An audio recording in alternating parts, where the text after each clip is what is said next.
घरवा के लोगवा हकैनी हृदया खिची खिची बैठबो है बिचेरे मड़ैया।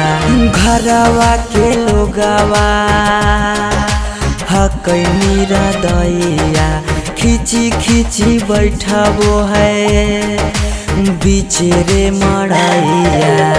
घर परिवार सब हकै दुश्मना मारे बुझे नहीं पड़े मामा के मोहला रे। हम एने कानो हिये ओने मोर पगली सब में है खुशी के मोहला रे।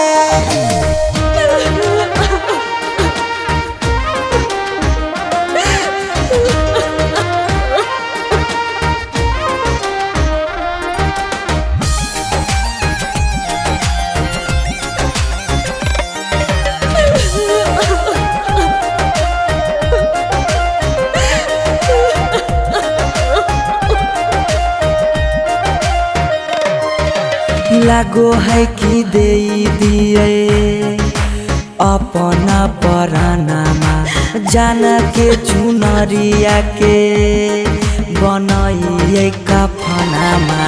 लागो है कि दे दिए अपना परानामा जान के चुनरिया के बनाइए कफनामा।